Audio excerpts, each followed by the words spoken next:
Self help group हो, farmer producer organisation हो, farmers की कोऑपरेटिव ऑर्गेनाइजेशन हो, इन सबको 50% कैपिटल सब्सिडी इसका प्रावधान दिया गया है और जिसकी अधिकतम सीमा 50 लाख रुपए रखी गई है। इसके अतिरिक्त पशुधन का इंश्योरेंस और रिसर्च एंड डेवलपमेंट के कार्य भी किए जाते हैं। अब मैं इसमें थोड़ा विस्तार में अगर आपको कहूं तो पैक एनिमल्स जैसे कि घोड़े, ऊंट, गधा, खच्चर के ब्रीड मल्टीप्लिकेशन के कार्यों को भी लिया जाएगा और पशुधन जैसे कि पोल्ट्री और पैक एनिमल्स के ब्रीडिंग फार्म को स्थापित किया जाएगा। इसके साथ साथ देश में फॉडर की उपलब्धता को बढ़ाने के लिए डिग्रेडेड फॉरेस्ट लैंड तथा नॉन फॉरेस्ट वेस्ट लैंड, चारागाहों, बंजर भूमि में भी फॉडर के प्रोडक्शन यानी कि चारा के प्रोडक्शन के कार्य को भी लिया जाएगा।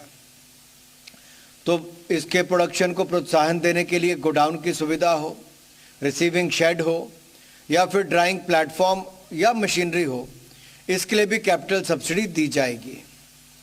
इंश्योरेंस को प्रोत्साहित करने के लिए सभी प्रकार के पशुधन जिसमें अब पैक एनिमल्स को भी इंश्योरेंस करने का लाभ मिलेगा।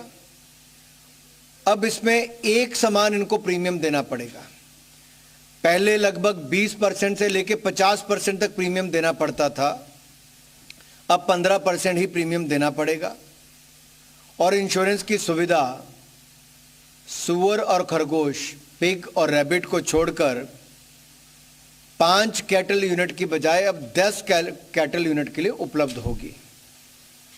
और जैसा मैंने कहा, रिसर्च एंड डेवलपमेंट के लिए, प्रोजेक्ट के लिए भी चैलेंज मेथड के आधार पर प्राइवेट इंस्टीट्यूशन को 50% तक सब्सिडी, अधिकतम 5 करोड़ रुपए तक की सहायता इसमें भी मिलेगी। इससे हमें लगभग 20 लाख से ज़्यादा किसानों को चारा के प्रोडक्शन के लिए, कल्टीवेशन के लिए और पशुधन संबंधी गतिविधियों के लिए सहायता प्रदान की जाएगी और पशुओं की इंश्योरेंस और छोटे और सीमांत किसानों को इसका बहुत बड़ा लाभ मिलने वाला है। इससे फीड और फॉडर, इसके उत्पादन के क्षेत्र में भी और बढ़ावा मिलेगा, उसकी उपलब्धता बढ़ेगी। और जो हमारे पैक एनिमल जैसा मैंने कहा, घोड़ा, ऊंट, खच्चर, गधा आदि, इनके भी जेनेटिक इंप्रूवमेंट को बल दिया जाएगा। जो तीसरा निर्णय है वो flood management and border area programme को लेकर है। ये हमारे जल शक्ति मंत्रालय के द्वारा इसको किया जाएगा।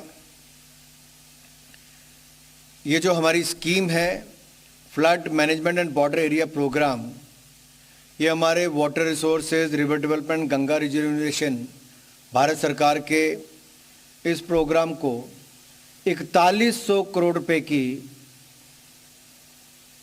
राशि उपलब्ध करवाई गई है 2021-22 से लेकर 2025-26 तक, जिसमें 2930 करोड़ रुपया